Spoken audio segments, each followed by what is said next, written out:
नमस्कार, आप देखना शुरू कर चुके हैं नॉर्थ ईस्ट लाइव और मुद्दा के संग के साथ स्टूडियो में मैं रंजीत। देश भर में कोरोना वायरस से संक्रमित मरीजों की संख्या में लगातार बढ़ोतरी हो रही है।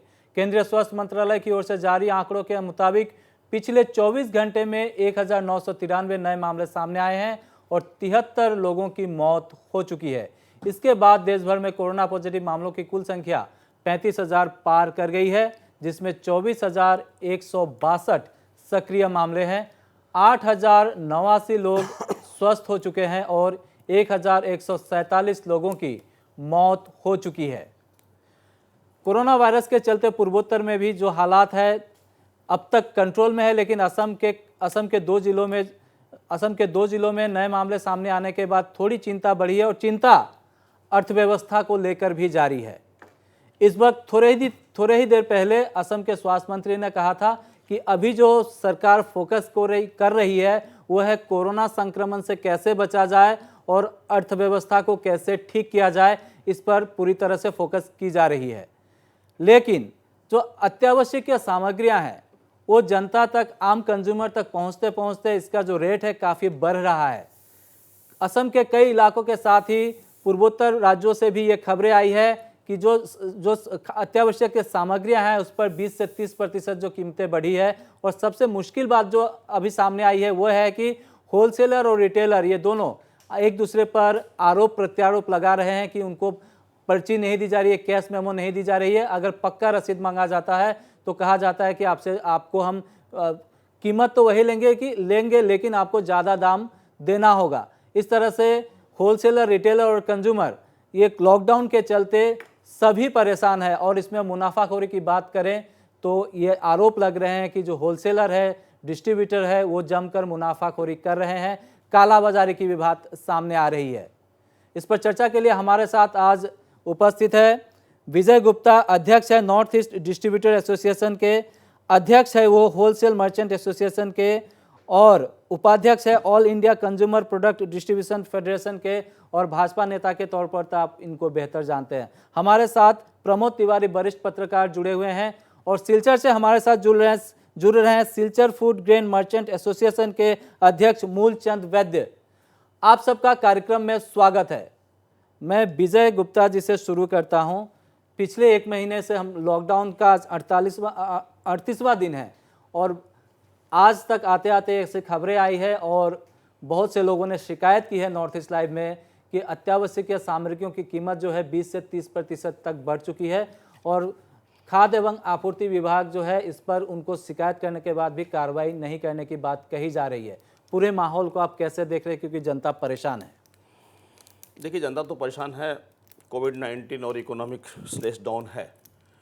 इन दोनों परिप्रेक्ष्य में आपने दो बातें कही कि food and civil supplies department और चीज़ों के दाम बढ़े हैं। मैं आपको ये बता देना चाहता हूँ कि food and civil supplies department के मंत्री फ़नी भूषण चौधरी और फूड एंड सिविल सप्लाईज के जो अभी प्रिंसिपल सेक्रेटरी और additional chief secretary mister Abbasi साहब, इन लोगों ने जैसे ही लॉकडाउन 4-5 दिन तक तो सारी दुकानें बंद थीं, उसके बाद से इन्होंने अति आवश्यक सामग्रियां जो इसेंशियल कमोडिटी है और पर्टिकुलरली फूड ग्रेन्स को लेकर के इन्होंने मीटिंग किया। और मेरे को ज्ञात है क्योंकि मैं भी इस संदर्भ में इन दोनों से, मंत्री से और अब्बासी साहब दोनों से मैं काफ़ी मीटिंगें किया, वीडियो कॉन्फ्रेंसिंग भी किया और इस निष्कर्ष पे पहुँचे कि भाई दो तरह के पदार्थ इसेंशियल हैं।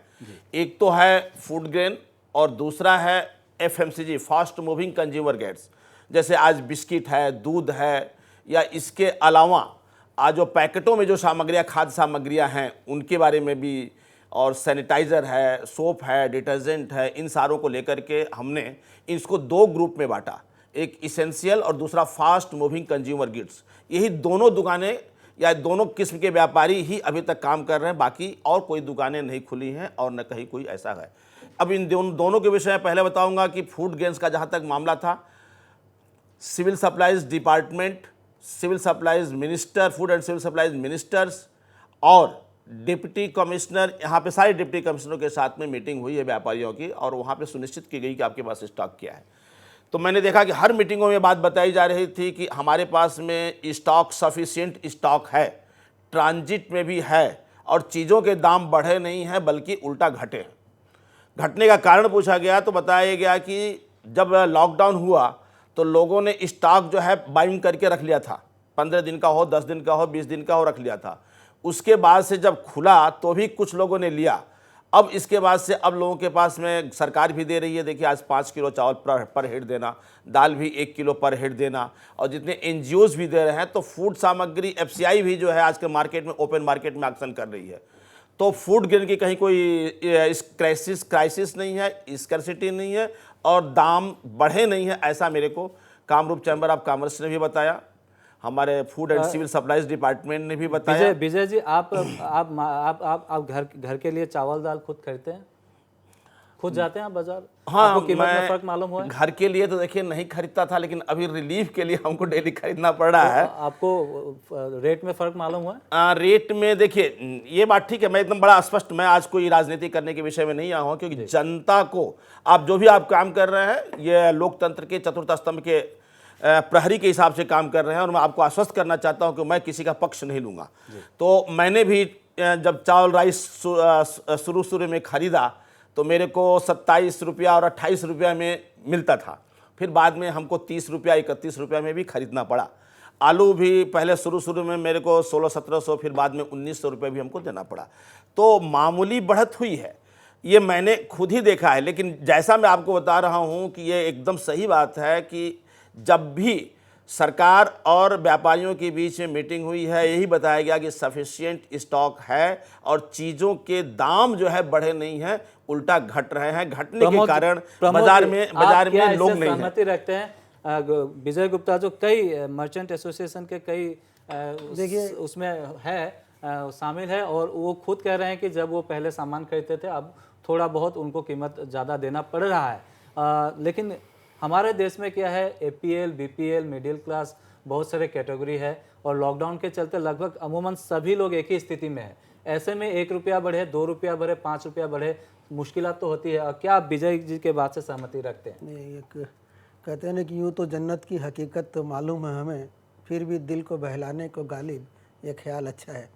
विजय जी की परेशानी में समझ सकता हूँ, सत्ता पक्ष से जुड़े हुए हैं, उसके अलावा कई भारी भरकम ट्रेड बॉडी को ये लीड कर रहे हैं। तो कई बातें ऐसी है जो कड़वा सच है, या जो कहते हैं ना कि खरी बातें खारी होती है, तो कुछ खारी बातों को इन्होंने जब अपना पक्ष वो रख रहे थे, अपना वक्तव्य दे रहे थे, तो मुझे ऐसा लगता है कि उन्होंने उसको उभारना सही नहीं समझा है। हकीकत ये है कि आपने शुरू में जब आप बता रहे थे, कार्यक्रम शुरू कर रहे थे, तो आप बता रहे थे कालाबाजारी। कालाबाजारी नहीं हो रही है, मुनाफाखोरी हो रही है। कालाबाजारी और मुनाफाखोरी में मूलभूत अंतर है। कालाबाजारी उस स्थिति में होती है जब आपूर्ति कम होती है। अभी हालात ये है कि सप्लाई चेन एकदम दुरुस्त है। जहाँ तक कि विजय जी जैसे बता रहे थे कि अब तो एफसीआई भी ओपन मार्केट में खाद्यान्न का ऑक्शन कर रही है, कहीं कोई कमी नहीं है। देखिए, जब 25 तारीख को लॉकडाउन की घोषणा की तो किसी भी मंडी में 10 से 15 दिन का बफर स्टॉक होता है।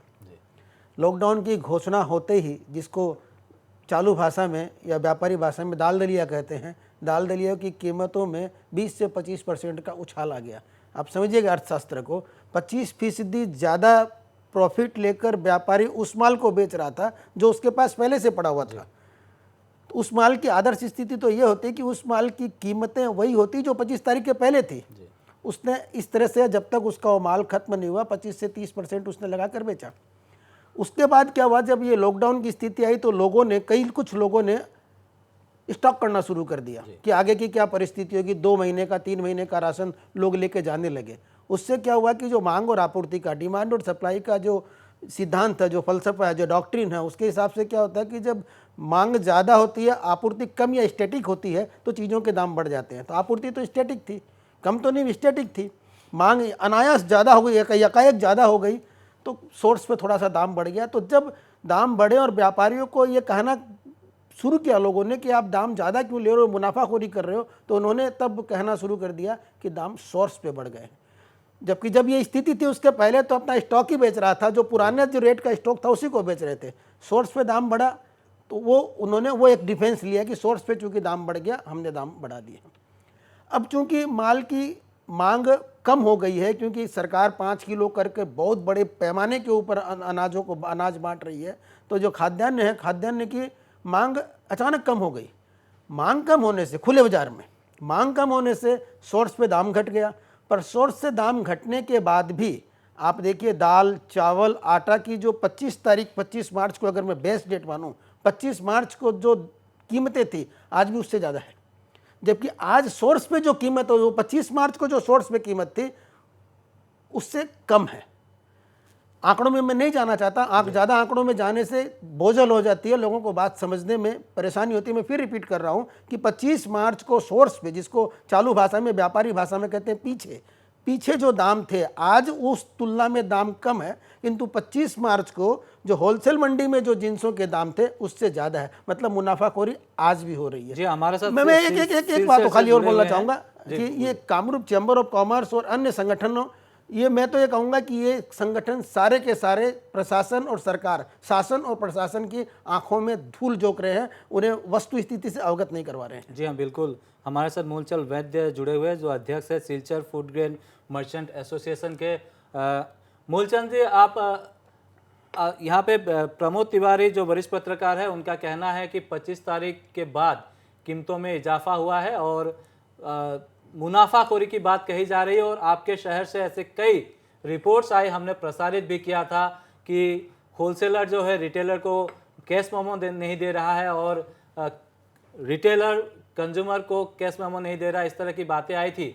क्या स्थिति है वहाँ पे, चूंकि आप एक एसोसिएशन को प्रतिनिधित्व करते हैं? नमस्कार सभी को, मेरा नमस्कार। ये जब से लॉकडाउन हुआ है तब से पहले हमारे जो सिलचर का स्टॉक का पोजीशन था, 15 दिन से 20 दिन का स्टॉक रहता है, वही माल यहाँ पर। सबसे पहले सिलचर एक ऐसे रिमोट एरिया में हम रहते हैं, मेघालय होके हमारा टोटल माल आता है और हमें टोटल ट्रांसपोर्टेशन उस पर बेयर करना पड़ता है। और दूसरी बात यह है कि हमारे अभी प्रमोद जी जो वरिष्ठ पत्रकार है, उन्होंने बताया, तो मैं उनकी बात से ये बात ही बोलना चाहूंगा, व्यापारी आज की परिस्थिति में ना कालाबाजारी कर रहे हैं, ना मुनाफीखोरी कर रहे हैं। व्यापार करते हुए जो उनको जायज माल परचेज के ऊपर ट्रांसपोर्टेशन जोड़ के नियमित मुनाफा है, वो मुनाफा करके ही माल बेच रहे हैं। और आज सोर्स में दाम बढ़ जाता है। लॉकडाउन होने के बाद में जैसे ट्रांसपोर्टेशन बंद हो गए तो ट्रांसपोर्टेशन का भाड़ा और लेबर की कॉस्टें भी बढ़ गई। ये प्रमोद जी भी हमसे ज्यादा शायद बेहतर जानते होंगे। और इस परिस्थिति में हमने यहाँ पर जो हमारे सिलचर डेप्यूटी कमिश्नर के साथ में बैठ के हमने डेली स्टॉक और डेली रेट की परिस्थिति देते हुए हमने यहाँ पर जिस हिसाब से मेंटेन, हमारे यहाँ पर स्टॉक और पाइपलाइन को मेंटेन किया, रेट को मेंटेन किया। शायद मैं दूसरी जगह की तुलना नहीं कर पाऊंगा। हमारे आज की 27 रुपये जब चावल का दाम गुवाहाटी था तो सिलचर भी 27 और 28 रुपये ही था, जबकि सिलचर और गुवाहाटी में 200 रुपये का करीबन ट्रांसपोर्टेशन का खर्चा आता है। ये सब बातें बात की। अब आपने जो हमारे ऊपर एक आरोप लगाया, बोले व्यापारी, होलसेल व्यापारी रिटेलर को मेमो नहीं देते हैं।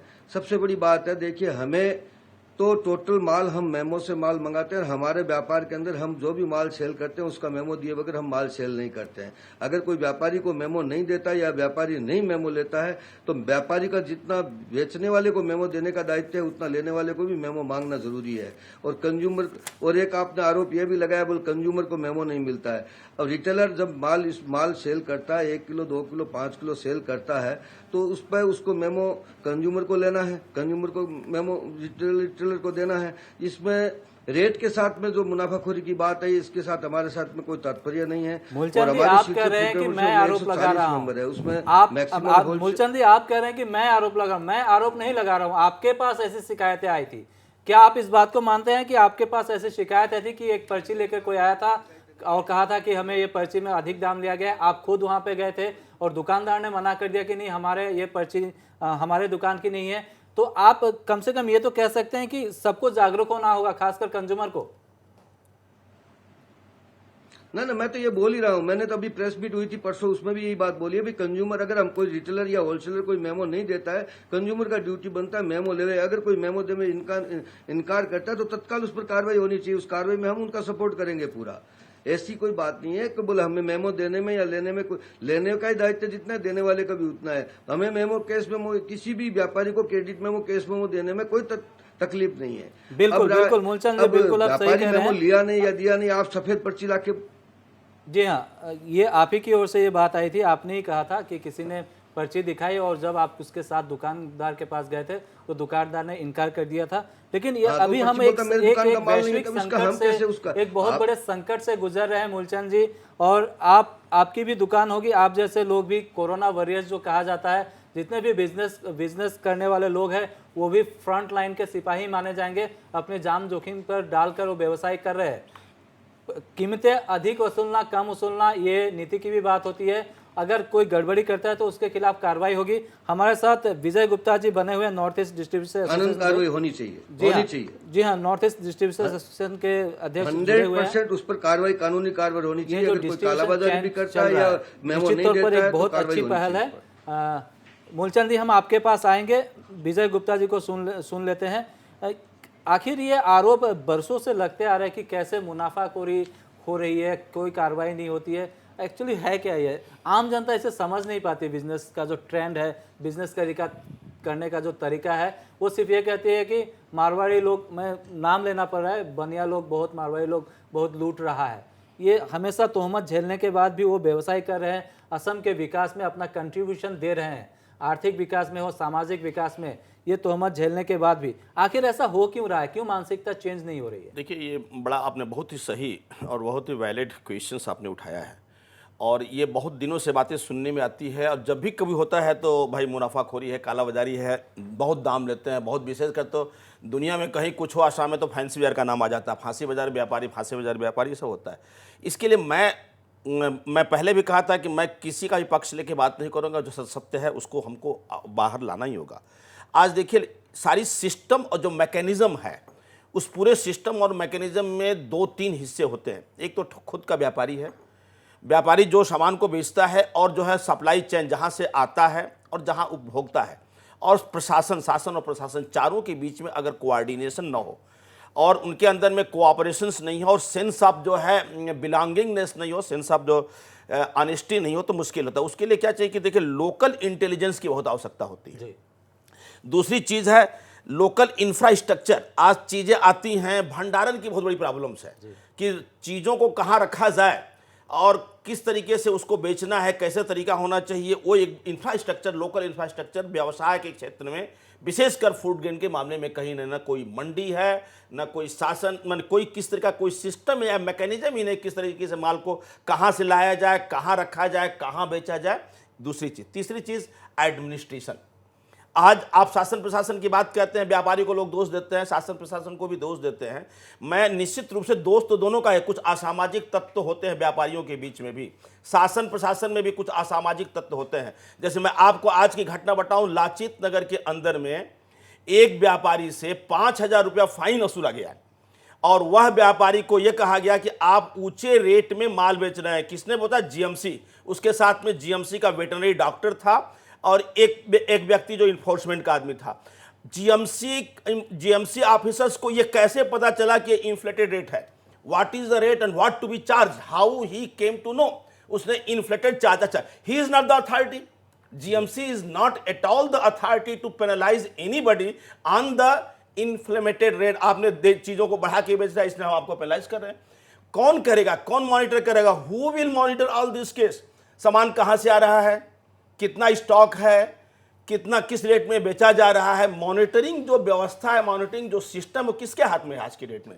आज के डेट में देखिए, आप फैंसी बाजार में व्यापारी हैं, माल आ रहा है, बेच रहा है। शासन प्रशासन, फूड एंड सी सप्लाई के 3-4 इंस्पेक्टर हैं, डिप्टी कमिश्नर कामरूप है, मेट्रो है, या दूसरे जिले के भी डिस्ट्रिक्ट हेड्स हैं, और बाद बाकी food and civil supplies meeting किया, उनसे पूछ लिया, ये है वो है, ठीक है, ठाक ठाक हो गया। ऐसा नहीं होना चाहिए। मॉनिटरिंग के लिए जो those who are the expert, लगे तो सिविल सोसाइटी से, पब्लिक से भी लोगों को रखना चाहिए, क्योंकि this is the matter of the mutual coordination and mutual cooperation. अगर हम एक जागरूक नागरिक हूं, मैं जागरूक नागरिक होने के नाते मैं व्यवसायी हूं, उसके नाते भी हमारा फर्ज होता है कि चीज़ों के दाम नहीं बढ़े। अगर जो व्यक्ति चीज़ों के दाम बढ़ाता है उसको सही तरीके से पकड़ना ये हमारा जरूरी है। लेकिन आप गलत लोगों को तो पकड़ेंगे, जो एकदम सही आदमी उनको 5,000 रुपये का फाइन लगा देंगे, और जो एकदम जो सब कुछ करता है वो तो एकदम वो तो गुड बुक में है। तो ये जो सिस्टम है, इस सिस्टम को बदलाव चाहिए, और ये तभी संभव होगा जो मैं पहले कहा कि let us create local intelligence, let us create local infrastructure, let us create local administration with the self-discipline, with the self-honesty and transparency and accountability for any act. क्या कहेंगे प्रमोद जी? नहीं, मैंने तो पहले भी आपके कार्यक्रमों में कई बार कहा है कि मैं जो व्यापारी लोग हैं उनको मैं फ्रंटलाइनर मानता हूँ इस कोविड-19 महामारी में के दौरान। वो मैं तो उनको मतलब वैरियर मानता हूँ कि वो आज सप्लाई चेन को बरकरार रखे हुए हैं, किंतु ब्लैक शिप हर जगह होती है। तो पूरे व्यापारी समुदाय को इस मुनाफाखोरी के लिए मैं जिम्मेदारी के साथ फिर से कहना चाहूँगा कि मुनाफाखोरी की इन घटनाओं के लिए पूरी व्यापारी समुदाय को जिम्मेदार ठहराना गलत है, ऐसा है नहीं। जहाँ तक आप ये अपने चैनल के ऊपर दिखा रहे थे स्लिप और पर्ची, वहाँ भी मैं आपको एक जानकारी देना चाहूँगा कि जब से जीएसटी रिजीम शुरू हुई है तब से ये कच्चे पक्के वाला खेल खासकर ये गले किराने में कमोबेश ख़त्म हो चुका है। अब वो नहीं है। अब वहाँ क्या होता है, अंडर बिलिंग की बातें होती हैं, वो फिर तकनीकी बात है, किसी और कार्यक्रम में उसको करेंगे, वो तो ज़रूर होती है। तो अगर कोई व्यापारी जैसे लाइन लगी हुई है, लोग डिस्टेंस मेंटेन करके खड़े हुए हैं और वो पर्ची लिख कर दे रहा है, केस में वो नहीं दे रहा है, तो इसका मतलब ये नहीं कि वो टैक्स की चोरी कर रहा है। सबसे पहली बात तो मैं आपके चैनल के माध्यम से बता देना चाहूँगा कि केस में वो नहीं देने का मतलब टैक्स की चोरी करना नहीं है, क्योंकि उसने तो टैक्स देकर ही माल लिया है। अब बात ये रही कि गड़बड़ कहाँ हो रही है। गड़बड़ यहाँ हो रही है, जैसे कि आपने अभी नाम लेकर कहा एक समुदाय विशेष का, कि व्यापार के प्रति मैं बार बार कहता हूँ कि भारत में और ख़ासकर पूर्वी भारत में न केवल ब्यूरोक्रेसी, इवन मीडिया के दिमाग में भी एक सोशलिज्म का एक, जिसको असमिया भाषा में हम लोग कहते हैं पू का एक वो एक धारणा बन गई है कि जो व्यापार कर रहा है, जो उद्योग कर रहा है, जो इंडस्ट्री लगा रखा है, जिसके चाय बागान है, वो सारे के सारे चोर हैं।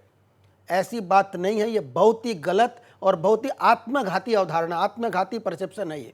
अगर परसेप्शन यही रहा तो हम इकोनॉमिकली हम लोग डिस्ट्रॉय हो जाएंगे। इसलिए सबसे पहले तो इस परसेप्शन को हटाना जरूरी है कि सारे के सारे व्यापारी, सारे के सारे उद्योगपति, सारे के सारे इंटरप्रीनियर्स चोर है, डकैत है, लुटेरे हैं, ब्लैक मार्केटर्स है, होर्डर्स है। ऐसा नहीं है, ऐसा नहीं है। वे आपकी इकोनॉमी की बैकबोन है। उनका अभी कोविड-19 के समय तो वैरियर बोल के हमें उनकी इज्जत करनी है, उसके बाद भी मैं बार बार आपको कहता हूं कि हमारी ये जो व्यापार की चेन है, जो सेल्फ एम्प्लॉयड लोग हैं, वो न केवल अपने आप को एम्प्लॉयमेंट दे रहे हैं बल्कि और भी कई लोगों को एम्प्लॉयमेंट देते हैं। वो हमारी अर्थव्यवस्था की बैकबोन है। किंतु मैं ये बात फिर कहना चाहूँगा कि ब्लैक शिप हर जगह होती है।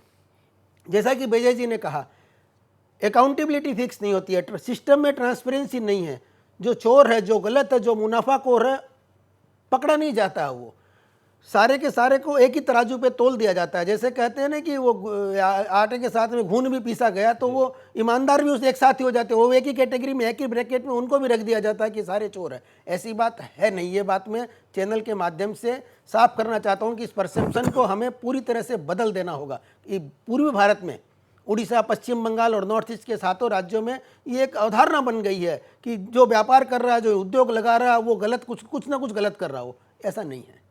लेकिन अभी जो बातें सामने आ रही है वो ये है कि व्यापारी वर्ग, एक खास व्यापारी वर्ग जो है मनमानी कीमत वसूल रहे हैं अत्यावश्यकीय सामग्रियों के लेकर। इस वक्त हम जीतूमणि के पास जाएंगे। लखीमपुर से हमारे साथ जुड़े हुए हैं जीतूमणि नेयोग जुड़े हुए हैं। जीतूमणि, ऐसी खबरें आ रही है कि लॉकडाउन का 38वां दिन है। लॉकडाउन के बाद जो है अत्यावश्यक एसेंशियल कमोडिटीज का प्राइस बहुत बढ़ गया है। क्या कहेंगे, लोगों का क्या कहना है लखीमपुर के?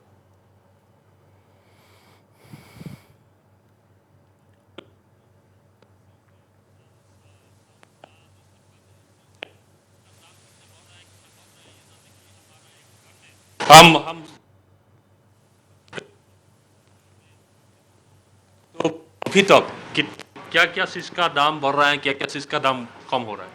नहीं, दाम तो अभी सब स्टेबल ही। आलू का खुचरा मूल्य 20 रुपये, 20 से 24। आटा का 30 रुपीस, मैदा 32 रुपया, चीनी 40 रुपया, और उसके बाद में आपका दाल 80 रुपया, और सभी चीज़ का स्टेबल रेट ही है। कोई चीज़ का बढ़ोतरी नहीं है अभी, और माल अवेलेबल आ रहा है। लखीमपुर में कोई भी माल का शॉर्टेज नहीं है, माल बराबर पूरा आ रहा है और सब चीज़ ठीक है। तो ये दुकानदार का कहना है, मगर कस्टमर लोग हैं वो क्या बोलते हैं, हम उन लोग के पास जाने के लिए कोशिश करेंगे। और मैं आपके पास आ रहा हूँ, तो सीजू का दाम कितना बढ़ रहे हैं, कितना हर रहे हैं? बहुत बढ़ रहा है, बहुत ज़्यादा बढ़ रहा है। किस किस का बढ़ रहे हैं? जो खुला वाला का रेट बढ़ रहा है और जिसका रेट उसका तो ठीक है, जहाँ जहाँ में रेट नहीं बहुत बढ़ रहा है। अब ज़्यादातर गांव अंचल में जो गांव इलाका है वहाँ पे ज़्यादा हो रहा है। हाँ, यहाँ कॉस्ट ज़्यादा ले लेता है वहाँ में। हाँ। और ट्रांसपोर्टेशन कॉस्ट। ट्रांसपोर्टेशन कॉस्ट, हाँ। मतलब अभी सरकार और प्रशासन का कोई मतलब ये नहीं, हाथ नहीं है। चला गया मतलब बहुत बढ़ रहा है। हाँ, दाम बहुत रेस, बढ़ रहा है। हाँ सब मतलब डाली का खुला वाला जो सामान है उसका बहुत ज़्यादा दाम बढ़ रहा है। खुला वाला सामान का ज़्यादा हो रहा है, यही कहना है कस्टमर लोगों को। ये एक बात है क्योंकि वो जो होलसेलर जो है वो टाउन में बेचते हैं कि उन लोगों से जाते हैं सामान और गाँव जितते हैं नहीं उसका डालते हैं, यही कहना है। और यहाँ देखा जितु मने कुछ ऑडियो का प्रॉब्लम आ रहा है, एक बार चेक करेंगे आप, क्योंकि हमारे दर्शकों सहित हमें भी सुनने में दिक्कत आ रही है, क्रैक होकर आपकी आवाज़ आ रही है। एक बार कोशिश कीजिए, हम आपके साथ बने रहेंगे। हमारे साथ मूलचंद वैद्य अध्यक्ष Silchar food grain merchant association के जुड़े हुए हैं। मूलचंद जी, हमने ब्रेक से पहले आपसे पूछा था कि क्या सामग्री की कीमत बढ़ी है और कुछ मुनाफाखोरी की बात सामने आई है। आपके एसोसिएशन में आप जिस एसोसिएशन का प्रतिनिधित्व करते हैं उसमें कितने सदस्य हैं और क्या वे सरकारी दिशा निर्देशों का पूरी तरह से पालन कर रहे हैं?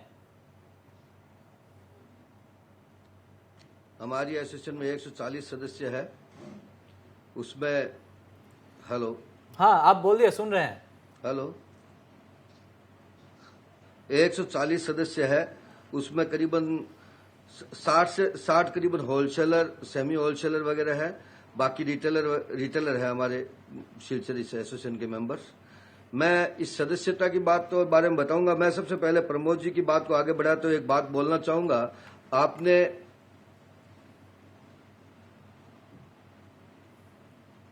हेलो, हाँ जी, आप बोलते रहिए, हम सुन रहे हैं। हेलो,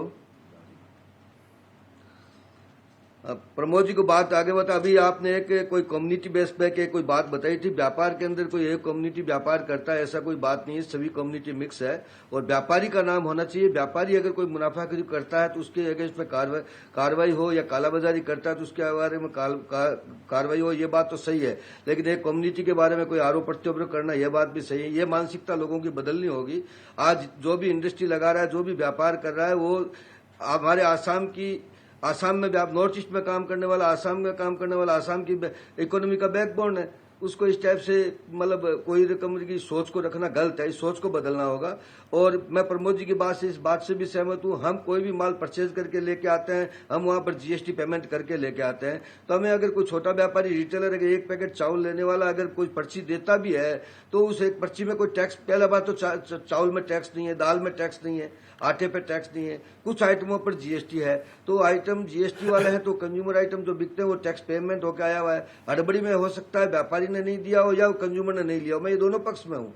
और हाँ, हमने गवर्नमेंट की गाइडलाइन को मानने के लिए हम बाध्य है, हमें गवर्नमेंट की लाइन माननी पड़ती है। और जो व्यापारी नहीं मानता है उसके अगेंस्ट में कार्रवाई होती है तो हम उसका सरकार का सहयोग करते हैं। हमारे कार्रवाई होनी चाहिए, क्यों गवर्नमेंट की गाइडलाइन नहीं मान रहा है। जी हाँ, बिल्कुल। आप हमारे साथ आप बने रहिए, हमारे साथ इस वक्त हमारे साथ आप बने रहिए। विजय गुप्ता जी वो कह रहे हैं कि कार्रवाई होनी चाहिए, लेकिन प्रैक्टिकल तौर पर हम देखते हैं जब food and civil supply department जो है असम में, उनकी स्थिति क्या है छिपी नहीं है, और लॉकडाउन में उनकी भूमिका तो हम देख ही चुके हैं। अभी तक वो तय नहीं कर पाए हैं कि क्या करना चाहिए। क्या कहेंगे? देखिए, मैं पहले भी कहा था, दोबारा भी वही प्रश्न आ रहा है, लेकिन इसको मैं एक दूसरा ये एंगल दे रहा हूँ कि आज जैसे देखिए ट्रेडिंग कम्युनिटी या व्यापारी वर्ग जो है, ये आज की डेट में कोविड-19 में वो भी जो है कोरोना वॉरियर है। जिस तरीके से आज डॉक्टर अपनी जान पे खेल करके काम कर रहे हैं, उनका सम्मान हो रहा है। जिस तरीके से पुलिस डिपार्टमेंट के लोग बहुत अच्छा काम कर रहे हैं, उनका भी सम्मान हो रहा है। लेकिन क्या एक दुकानदार जो एक दिन के अंदर में 100-150 लोगों को झेल रहा है, सामान ला रहा है, लोडिंग करा रहा है, अनलोडिंग करा रहा है, पूरे सप्लाई चेन को मेंटेन कर रहा है, क्या उसको भी वही रिस्पेक्ट और रिगार्ड्स है क्या? एक नंबर। 2 नंबर, अभी मूलचंद जी ने कहा कि भाई इकोनॉमिक्स बैकबोन है। मैं तो दूसरे शब्द में अगर इसको परिभाषित करूं तो भारत एक प्रजातांत्रिक देश है और 4 इसके हैं, माने स्तंभ माने गए हैं। विधायिका है, कार्यपालिका है, न्यायपालिका है और संवाद माध्यम है। मैं कहता हूं कि economy is the fifth pillar of the democracy. अगर ये जिस तरीके का सम्मान आज जुडिशरी को है, जिस तरीके का सम्मान विधायिका को है, संवाद को है, और हमारे जो ब्यूरोक्रेट्स को है, क्या वही सम्मान आज व्यवसायियों को है? नहीं है। कंज्यूमर कह रहा है कि रेट बढ़ गया, ट्रेडर्स कह रहे हैं कि स्टेबल है। अभी हमने ही सुना, कंज्यूमर कह रहे हैं कि रेट बढ़ गया, ट्रेडर्स कह रहे हैं कि स्टेबल है, और एडमिनिस्ट्रेशन चेकिंग के नाम पे किस तरीके की चेकिंग कर रहे हैं, यह बात पब्लिक से छुपी हुई नहीं है। तो एडमिनिस्ट्रेशन से थ्रेटनिंग है, छुपी हुई नहीं है, कहाँ क्या हो रहा है, कौन क्या कर रहा है, किस तरीके से आदमी को कौन सा डिपार्टमेंट कहाँ पे किस तरीके से रोक रहा है, सारी चीज़ें किसी से छुपी हुई नहीं है। मैं दोबारा उस बात को कहना चाहूँगा कि अगर हम सचमुच में चाहते हैं कि चीज़ों का दाम नहीं बढ़े, सप्लाई चेन स्टेबल रहे, कोई भी असामाजिक तत्व हर वर्ग में है, सिर्फ व्यवसायी वर्ग में नहीं है, हर जगह असामाजिक तत्व हैं, उनको बुक करना चाहिए। और उनको सिर्फ धमकी दे करके नहीं कि हम धमकी दे दिया, ऐसा नहीं है, उसके लिए प्रॉपर मैकेनिज्म रेडी करना चाहिए, साइंटिफिक मैकेनिज्म अगर हम रेडी करेंगे। कैश मेमो की बात आई, मैं इस बात को कहूँगा कि जल्दीबाजी में कट गया, स्लिप कट नहीं सका। सवाल ये पैदा होता है कि जब हम सिस्टम में जाएंगे तो सब चीज़ों की संभावना नहीं रहती है, और जब कोई भी व्यक्ति जब परचेज करता है और पक्के में पूरा अकाउंट फॉल हो गया तो उसको तो अकाउंट फॉल सेल तो करना ही पड़ेगा, नहीं तो उस उपाय नहीं है। फिर भी जब संदेह पैदा होता है, डाउट पैदा होता है, तो कहीं न कहीं जो सिस्टम और मैकेनिज्म में फॉल्ट है, और उसके लिए जिम्मेदार, क्योंकि आपका हेडिंग था कि आखिर कौन है जिम्मेदार, आखिर कौन है जिम्मेदार? जिम्मेदार उपभोक्ता भी जिम्मेदार है, जी हाँ, व्यवसायी भी जिम्मेदार है, सभी शासन प्रशासन भी जिम्मेदार है। सबको जिम्मेदारी लेनी होगी और एक सशक्त भूमिका निभानी होगी। हमारे साथ जीतू मनी जुड़े हुए हैं लखीमपुर से। जीतू मनी, जब आपने होलसेलर से बात की तो उन्होंने कहा कि प्राइस नहीं बढ़ा है, जब आप बाहर आके कंज्यूमर से बात कर रहे हैं तो वो कह रहे हैं कि बहुत सी चीज़ों की कीमतें बढ़ गई है, आखिर हो क्या रहा है? देखिए, मैं आपको बता देता हूँ लखीमपुर में क्या चल रहा है अभी। जो मेरा पास जो रिपोर्ट है उसके मुताबिक आपको बता रहा हूँ मैं, क्योंकि अगर आप यहाँ पे देखें तो जब टाउन का जो दुकान वगैरह है वहाँ पे मसूर दाल का पर केजी आपको 92 रुपीज़ में मिलेगा, मगर आप गांव में चला जाइए, वो जो यहाँ पे 92 में मिलता है वो गाँव में आपको 120 रुपीज़ देना पड़ेगा। अगर आप शुगर को देखिए, आप यहाँ 42 रुपीज़ में मिलता है टाउन में, अभी आप गाँव चला जाइए 50 रुपीज़ होता है। अगर आप देख लीजिए जो मोगू दाल, जो मूंग दाल होता है, उसमें 120 में अभी यहाँ चल रहा है टाउन में, गांव चला जाइए 150 के अंडर आपको नहीं मिलेगा। क्योंकि ऐसे ही ये जो गांव और टाउन का जो दाम है ये कभी नहीं मिलता है, यही सबसे बड़ा दिक्कत है। क्योंकि प्रशासन बोल रहा है क्योंकि जो रेट है वही में चलेगा, गांव में ऐसे ही उन लोगों को दिया जाएगा। मगर गांव का लोग को यही कहना है क्योंकि ट्रांसपोर्टेशन कॉस्ट ज़्यादा ले लेते हैं, क्योंकि जो दुकानदार हैं वो लोग अपने मनमानी से ट्रांसपोर्टेशन कॉस्ट ले लेते हैं, इसलिए इतना समस्या खड़ा हो रहा है अभी। क्योंकि गाँव का लोगों के यही कहना है, क्योंकि टाउन में अगर कोई मसूर दाल का 92 रुपीज़ होना चाहिए तो गांव में 95 रुपीज़ होना चाहिए, मगर 120 कैसे हो जाता है ये। और जब दुकानदार के पास वो लोग जाते हैं, उन लोगों को दुकानदार को कहना है, उन लोगों का कहना है क्योंकि जो ट्रांसपोर्टेशन कॉस्ट है इसके लिए बढ़ गया। मगर 1 केजी में इतना बढ़ता है क्या? मगर गांव में ऐसे ही चल रहा है, और प्रशासन गांव का जो बाजार है उसमें नियंत्रण नहीं है, सिर्फ वो लोग टाउन का दुकान से ही सब रिपोर्ट गवर्नमेंट तक दे रहा है। नहीं, हमारे लखीमपुर के ये जी हाँ, संवाददाता जीतू को मनी हमारे साथ प्रमोद तिवारी सीनियर जर्नलिस्ट है, आपसे कुछ पूछना चाहते मैं हैं। उनको कुछ बताना चाहूँगा कि जो ट्रांसपोर्टेशन कॉस्ट की जो बात कर रहे हैं वो होलसेलर दुकानदार से चार्ज नहीं करता है। होलसेलर माल बिक्री करता है और दुकानदार अपने बूते के ऊपर ट्रांसपोर्ट का इंतजाम कर गाँव की और छोटी मंडियाँ या हाट बाजार तक वस्तुओं को लेकर जाता है। दुकानदार जो होलसेलर होता है वो ट्रांसपोर्ट का जुगाड़ करके नहीं देता है। तो इसके पीछे होलसेलर का कोई दोष नहीं है कि गांव में अगर एक रेट है और मंडी में, लखीमपुर जैसी बड़ी मंडी में एक रेट है, तो ट्रांसपोर्ट और इतना ट्रांसपोर्ट नहीं होता है। 1 किलो के ऊपर 30 से 32 रुपये का ट्रांसपोर्टेशन नहीं होता है। ये आपकी जानकारी के लिए मैं बता रहा हूँ। नहीं, जीतू मनी भी वही कह रहे थे कि गांव तक पहुंचते उन्होंने ये नहीं कहा कि होलसेलर शुरू में कहा था नहीं, होलसेलर ज़्यादा लेता है। गांव में जो दुकानदार होता है वो बताते हैं कि हमें लाने में ट्रांसपोर्टेशन कॉस्ट नहीं, मुझे देखिए मुझे यही कहना है, क्योंकि जो गांव का जो दुकानदार है और गांव के दुकानदार और होलसेलर के बीच जो गैप हो रहा है अभी, जो गांव के दुकानदार और होलसेलर का भी जो गैप हो रहा है, क्योंकि उसका डिस्टेंस कम होता है मगर दाम ज़्यादा हो जाता है। मैं यही हमको कहना है, क्योंकि ये प्रशासन को ध्यान रखना है, क्योंकि होलसेल में जिसको 92 रुपीज़ में दाल मिलते हैं, गाँव में कैसे 120 हो जाता है। ये प्रशासन का पूरा रेस्पॉन्सिबिलिटी है, क्योंकि इतना ट्रांसपोर्टेशन कॉस्ट क्यों उठा रहा है। मैं ये नहीं बोल रहा हूँ कि होलसेलर का गलती है, मगर यही बात है, होलसेलर से गांव तक एक ध्यान में ऐसे एक लेवल में जाना चाहिए जो गांव के लोगों को यहाँ से कोई बेनिफिट मिले। जी हाँ, बिल्कुल जीतू मनी, आप बिल्कुल सही कह रहे हैं। शहरों में तो संबंधित विभाग पहुँच जाते हैं और आनंद फानन में फाइन भी काट लेते हैं, जैसे विजय गुप्ता जी अभी बता रहे थे। जीतू मनी, तमाम जानकारियों के लिए आपका बहुत बहुत धन्यवाद। और हम चाहेंगे कि गांव में के लोग भी इसको लेकर जागरूक हो, कम से कम एक ऐसा सिस्टम डेवलप हो कि गांव के लोगों को भी पता चले कि शहर में होलसेल में कौन सी चीज़ें कितने में आ रही है। तो एक अब व्यापार है तो मुनाफा तो लेंगे ही, लेकिन बहुत ज़्यादा मुनाफा लेना भी मुनासिब नहीं है और ये गैर कानूनी भी है। हमारे साथ ईटानगर से इंदु चुक्कू जुड़ चुकी है। इंदु चुक्कू, ऐसी खबरें हैं कि जो दुकानदार है वो एसेंशियल कमोडिटीज जो है उसका प्राइस अधिक ले रहे हैं। आज से 1 महीना पहले जो प्राइस था, अभी उसका प्राइस बहुत बढ़ गया है। क्या कहेंगी आप? जी बिल्कुल रंजीत, इसमें भी यही है। अरुणाचल प्रदेश ईटानगर में भी यही हाल चल रहा है। तो इसी को लेके प्राइसेस ज़्यादा बढ़ने का कारण लॉकडाउन को ज़्यादा एक मेजर इशू बना के जितने भी जो रिटेलर्स है, दुकान में जो सेलिंग किया जा रहा है, वो लोग भी दाम को बढ़ा रहे हैं। और कस्टमर्स का जब कंप्लेन आया तो ये कंज्यूमर CRO एक है जो ऑर्गेनाइजेशन है, कंज्यूमर राइट्स ऑर्गेनाइजेशन, और डिस्ट्रिक्ट एडमिनिस्ट्रेशन कैपिटल कॉम्प्लेक्स पे जब कंप्लेन आया तब उन्होंने भी एक ये 2 ऑर्गेनाइजेशन और एडमिनिस्ट्रेशन ने भी एक उपाय लिया और जितने जो कमोडिटीज़ पे उन लोग ने मैंडेटरी स्लिप या ये रिसिप्ट को मैंडेटरी बनाया। लेकिन ग्राउंड रिपोर्ट जब चेक किया रंजीत, तो इसमें पालन नहीं हो पा रहे। ये होलसेलर से भी स्ट्रिक्ट, उन लोगों को भी एक रिसीप्ट देना है रिटेलर्स को, ये सब भी नहीं ले रहे, रिटेलर्स भी नहीं मांग रहे। और इनफैक्ट कंज्यूमर्स भी कंप्लेन तो कर रहे, दाम ज़्यादा बढ़ रहे, लेकिन कंज्यूमर्स भी रिटेलर से कोई रिसिप्ट भी नहीं ले रहे।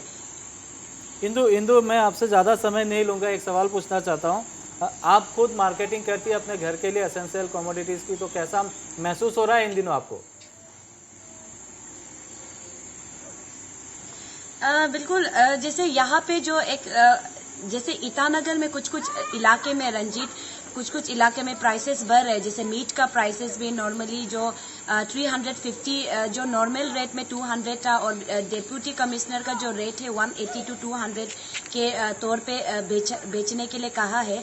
तो मार्केट प्राइस से ज़्यादा जो रेगुलर प्राइस है, रेगुलर प्राइस जो मार्केट का है उससे भी कम DC का जो रेट था डिस्ट्रिक्ट एडमिनिस्ट्रेशन का। लेकिन जब हम लोग खरीदने जाते तो 350 हो रहे चिकन का रेट, और बहुत सारे जो कमोडिटी से 210 भी कुछ इलाके में एज पर द रेट 170 होता है एक ट्रे अंडे का। तो उसमें भी कोई इलाके में रेट पे बेची जा रहे हैं, लेकिन कुछ दुकानों में मोर देन ये 210 बहुत ज़्यादा 30-40% ज़्यादा ये रेट में भी बेचा जा रहा है। तो काफ़ी रेट ज़्यादा है, डिस्पाइट ऑफ जितने भी ऑर्डर्स देते हुए भी रेट ज़्यादा बढ़ रहे हैं। रंजीत, आपका लोकल एडमिनिस्ट्रेशन क्या कर रहा है वहाँ पे? जी बिल्कुल, जैसे मैंने अभी आपको बताया, लोकल एडमिनिस्ट्रेशन का ऑलरेडी इनिशिएटिव उन लोग ने पहले ही सप्ताह पहले, और इसमें रेट चार्ट ऑलरेडी दिया गया। सिर्फ कोरोना वायरस में सिर्फ नहीं, ये लॉकडाउन में सिर्फ नहीं, लेकिन नॉर्मल जो बेचते हैं उसमें भी कंप्लेंट लोकल एडमिनिस्ट्रेशन ने भी काफ़ी इनिशिएटिव किया, और लॉकडाउन के बाद भी इसको कोई अलग फ़ायदा नहीं उठाना है बोल के उन लोग ने भी एक इनिशिएटिव लिया। लेकिन ये ग्राउंड में ऐसा नहीं हो पा रहा है। लेकिन कुछ दुकान में वो लोग ये एज पर एडमिनिस्ट्रेशन का जैसे रेट है उस पर बेचा जा रहा है। लेकिन छोटे दुकान में रंजीत, छोटे दुकान और इलाके में ज़्यादा हाई प्राइसेस में, इनफैक्ट डबल गुना 2-3 गुना आगे ज़्यादा ही बेचा जा रहा है। तो इसमें लेकिन उन लोग भी इनिशिएटिव ले रहे हैं और कंपलसरी बनाया है कि रिसिप्ट लेना चाहिए, मनी रिसिप्ट लेना चाहिए कंज्यूमर्स भी, और इनफैक्ट रिटेलर्स भी, होलसेलर्स से भी ये मनी रिसिप्ट लेना चाहिए। ये भी मैंडेटरी बनाया है डिस्ट्रिक्ट एडमिनिस्ट्रेशन ने, लेकिन यहाँ पे प्रैक्टिकली ग्राउंड में इन जानकारियों के लिए आपका बहुत बहुत धन्यवाद। और मैं कम से कम नॉर्थ ईस्ट लाइव की ओर से आप वहाँ के जो लोकल एडमिनिस्ट्रेशन है इस बात को ज़रूर पूछिएगा, आप रखिएगा कि ऐसा क्यों हो रहा है, क्योंकि लॉकडाउन के चलते गरीब जनता जो है, गरीब लोग ऐसे ही परेशान है, लोअर मिडिल क्लास लोग परेशान है। तो निश्चित तौर पे हम चैनल के माध्यम से कहना चाहते हैं कि ऐसे जो लोग हैं, जो व्यवसायी है, बिजनेसमैन है, उनके ऊपर कार्रवाई होनी चाहिए। हमारे साथ जुड़ने के लिए आपका बहुत बहुत धन्यवाद। वेस्ट कामेंग से हमारे सहयोगी प्रेम छेत्री ने जो कंज्यूमर कैसे जागरूक कंज्यूमर है, उनका एक एसोसिएशन है, उन्होंने वो क्या कर रहे हैं इस महंगाई के ज़माने में, हम पहले वो दिखाते हैं। प्रेम छेत्री ने भेजा है। तो फिलहाल इस वक्त हमारे साथ में जो जुड़ रहे हैं एक भालुकपोंग इस जगह का एक स्थानीय निवासी, तो उनसे हम जानना चाहेंगे कि जो यहाँ पर जितने भी दुकानें हैं वहाँ पर क्या एसेंशियल कमोडिटीज़ को किस तरह से लोग चार्ज कर रहे हैं। यहाँ वैसे दिखने को है कि डिस्ट्रीब्यूटर्स का तरफ से काफ़ी दाम है करके रिटेलर्स जो है काफ़ी महंगा में सामान बेच रहा है वैसे यहाँ में, और काफ़ी पब्लिक से सुनने के लिए भी मिला है कि सही में जो एसेंशियल कमोडिटीज़ है उसका दाम काफ़ी बढ़ गया है। और प्रैक्टिकली हम लोग भी सवेरे मार्केट करने आता है तो उसमें ये दिखता है कि जब वो लोग बोलता है कि सामान का दाम ऐसे है, वैसे दाम बढ़ गया, कहीं से ऐसा आ रहा है, नीचे से आओ, या जो भी डिस्ट्रीब्यूटर से खरीद रहा है तो उसका दाम बढ़ गया है करके ऐसे बताता है। तो एक आखिरी उपाय जैसा ही है कि हमको लेना ही होता है वो खाने के लिए। फिर इन सब के चलते एक आम जनता जो एक बिलो पॉवर्टी लाइन वाला लोग है, ये सब काफ़ी दिक्कतें झेल रहा है। फिलहाल इस वक्त मैं भालुकपोंग, जो कि एक काफ़ी स्ट्रैटेजिकली इंपॉर्टेंट जगह है, ये भालुकपोंग जो कि वो इस कमिंग और तवांग डिस्ट्रिक्ट का जो एक एंट्री पॉइंट है, तो यहाँ पर भी कई सारे जो लोगों का ये एक कंप्लेन है कि यहाँ पर जितने भी एसेंशियल कमोडिटीज़ के जो प्राइस में काफ़ी राइज हो रहा है, प्राइस काफ़ी ज़्यादा बढ़ रहा है। तो इसके बारे में हम ज़्यादा जानकारी के लिए हम यहाँ पर जो हमारे साथ है आयुब सोरिंसो, जो कि वेस्ट कामेंग जिला के जो कंज्यूमर राइट्स ऑर्गेनाइजेशन के प्रेसिडेंट हैं, तो उनसे हम जानना चाहेंगे कि ये बात सच है या नहीं है और आप लोग इसको किस तरह से देख रहे हैं।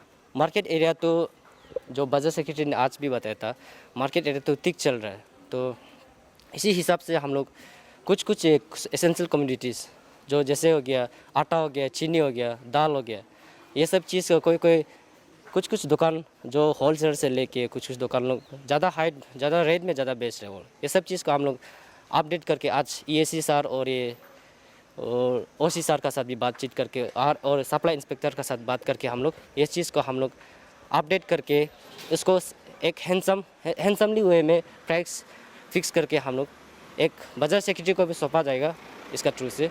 तो उसका एक प्राइस हम लोग फिक्स करके हम लोग एक बाजार सेक्रेटरी को देगा, ताकि कंज्यूमर जैसे कि कस्टमर भी उसको कंज्यूम करके सेटिस्फाई हो सके और दुकानदार वाला भी एक सिस्टमेटिक वे में चलना है हम लोग का। मूलचंद जी, आप सुन रहे थे, ये ईटानगर से हमारी सहयोगी इंदु चुकू पहले थी और कंज्यूमर फोरम के ये लोग जागरूक नागरिक है वेस्ट कामेंग भालुकपोंग से।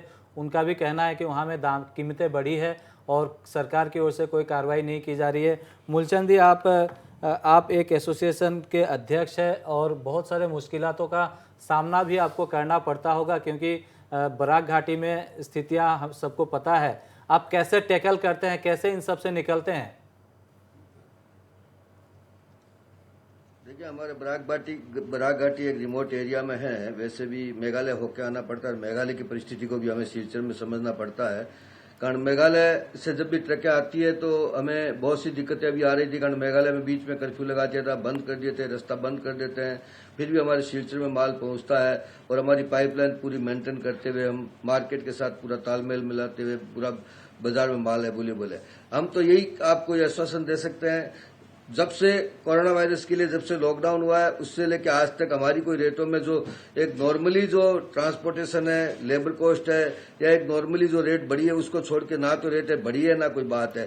कंज्यूमर जाता है, हड़बड़ी में जाता है, 1 घंटा 2 घंटा मार्केट खुलता है, जो रिटेलर दाम बोला मुंह मर्जी से लेके आ जाता है, तो उसका भी दायित्व बनता है वो उसको खोज खबर करके लेवे माल। ऐसी कोई बातें नहीं है जो जैसा कंज्यूमर बोले। रिटेल फूड ग्रेन्स का सबसे नॉर्थ ईस्ट हमारा टोटली कंज्यूमिंग स्टेट है। कहीं भी हमारे पास कोई भी माल का प्रोड्यूसिंग नहीं है, सब माल बाहर से आता है। ये बात सारे चैनल में जो भी हमारे प्रतिनिधि बैठे हैं सब जानते हैं। सब माल हमें बाहर से आउट ऑफ नॉर्थ ईस्ट से मंगाना पड़ता है। उसकी परिस्थितियां कैसे बन रही है ये सभी को मालूम है। उसके बावजूद हमारे नॉर्थ ईस्ट में आज आसाम में पूरा भरपूर एसेंशियल कमोडिटी अवेलेबल है ना।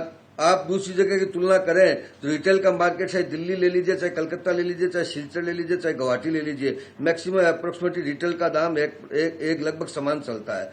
कारण सब कंज्यूमर आजकल सब मैक्सिमम कंज्यूमर पे एक आइटम खरीदते हैं, कंज्यूमर पे एक मैक्सिमम एमआरपी है या एमआरपी से नीचे बिकता है, उसी हिसाब से लगभग एक ही रकम का दाम है। तो ये आरोप प्रत्यारोप जो लगाते हैं कुछ समझ से बाहर है, जबकि हम हमारे मार्केट को पूरा कंट्रोल करते हैं और यहाँ पर कोई ऐसी दुविधा हम पैदा नहीं होने जी देते हम हैं। भी इस और बात से हमारे सहमत टोटल है व्यापारी भी कि सहयोग करते आप हैं, ही हमारे लोग हैं जो प्रशासन का मार्केट पूरा को कंट्रोल करते हैं। इससे बिल्कुल सहमत हैं हम। नॉर्थ ईस्ट डिस्ट्रीब्यूटर एसोसिएशन के अध्यक्ष विजय गुप्ता हमारे साथ जुड़े हुए हैं। विजय जी, इसी पूर्वोत्तर भारत में जो है नमक 200 रुपये भी किलो बिकता है। अरुणाचल के ऐसे कई हिस्से हैं, वो हम मान लेते हैं क्योंकि वहाँ पे कम्युनिकेशन जो है बहुत स्थिति ठीक नहीं है। लेकिन जैसे ईटानगर बहुत दूर नहीं है और गुवाहाटी में भी ऐसा हो रहा है, और ऊपरी असम और निचले असम में भी प्राइस में बहुत डिफरेंस देखा जाता है। संगठनों की भूमिका, एसोसिएशन जैसे आप लोगों की है, उसकी भूमिका क्या होनी चाहिए? हमारे पास समय कम है, एकदम स्पष्ट रूप से बहुत स्पष्ट रूप से बहुत स्टार्ट में कहता हूँ कि जितना डिस्कशन हुआ उसके मूल 4-5 पॉइंट में आ रहा हूँ। देखिए, पहला तो क्या है कि अभी सोर्स की बात हो रही थी, लेकिन प्रॉपर और बोनाफाइड सोर्स। कभी कभी ऐसा भी है कि आपको वेस्टर्न बिहार से माल दिल्ली जाता है और दिल्ली से आसाम आता है। आप सोचिएगा कि कौन सा प्रॉपर सोर्स है और कौन सा बोनाफाइड सोर्स और कहां से क्या जिलाना चाहिए, इसकी भी नॉलेज किसके पास, कितने व्यापारियों के पास और एडमिनिस्ट्रेशन के पास है कि नहीं, नंबर 1। दूसरा, ट्रांसपोर्टेशन के दाम बढ़ गए, ट्रांसपोर्टेशन के दाम बढ़ गए, ये दूसरे बिंदु पे भी सोचना है कि व्हाट इज द ट्रांसपोर्टेशन क्या है और कितना होना चाहिए। तीसरी चीज, स्टोरेज, गोडाउन की व्यवस्था कहाँ है वो। चौथा पॉइंट है सेलिंग आउटलेट, मंडी या मार्केटिंग, ये तीसरा पॉइंट है। चौथा पॉइंट है उपभोक्ता जागरूकता। आज उपभोक्ता दिवस, एडवर्टाइजमेंट उपभोक्ता के नाम पे है, लेकिन उपभोक्ता को जागरूक करने के लिए एडवर्टाइजमेंट से काम नहीं चलेगा। और उपभोक्ता जागरूक होगा तो व्यवसायी जागरूक होगा, और व्यवसायी जागरूक होगा तो फिर ये सारी जो अफवाहें आपस में नहीं रहेंगी। इसलिए मैं तो जितने भी लोग कंसर्न है, स्टेक होल्डर्स, सबसे यही निवेदन करना चाहता हूं कि let us identify the proper and bonafide sources, good transportation, storage, mandi, marketing and consumer awareness. जी हाँ, मंडी की जहाँ तक बात है और स्टोरेज की, पूर्वोत्तर भारत के लिए गुवाहाटी और इसके आसपास के इलाके में बहुत संभावनाएं थी, लेकिन आज तक किया नहीं गया। नहीं, वो तो किया ही नहीं गया। पर विजय जी की बात को आगे बढ़ाता हूँ और मूलचंद जी की बात को। मूलचंद जी सिलचर से है, वहाँ उनका एक एसोसिएशन है, काफ़ी मजबूत एसोसिएशन है, और वहाँ उनकी अथॉरिटी, उनका इकबाल चलता है। जो एसोसिएशन उनका जो है, उनके जो नेता वगैरह हैं। नेडा से विजय जी है, तो फास्ट मूविंग जो कंज्यूमर आइटम्स है, आज आप देखिए कि फैंसी बाजार की मंडी में रिटेल में एमआरपी से 10% नीचे तक बिकता है। सारी समस्या आती है गल्ले किराने के ऊपर। गल्ले किराने की सबसे बड़ा संगठन वहाँ पर है Kamrup chamber of commerce. Vijay ji ने शुरू में कहा था कि ट्रांसपेरेंसी होनी चाहिए। कामरूप चैम्बर ऑफ कॉमर्स के कामकाज, उसके चाल चलन, चरित्र में कहीं कोई ट्रांसपेरेंसी, अकाउंटेबिलिटी नाम की चीज़ ही नहीं है। न कभी मीटिंग होती है, न कोई मेंबरशिप है।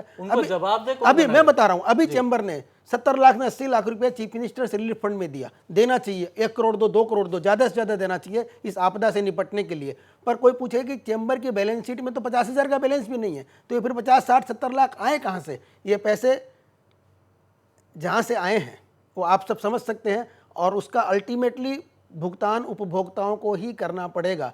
कुछ लोग इसको भी एक फोटो अपॉर्चुनिटी बनाते हैं। मैं आपके चैनल के माध्यम से कामरूप चैम्बर ऑफ कॉमर्स के नेतृत्व को ये बताने की चैलेंज करता हूं कि वो बताएं कि उनके पास जो 70 लाख 80 लाख रुपया जो उन्होंने चीफ मिनिस्टर रिलीफ फंड में दिए हैं, उसका सोर्स क्या, वो पैसे उनके पास कहां से आए, किन लोगों ने उनको पैसे दिए, किस मद में दिए। उनको जवाबदेह कौन बनाएगा?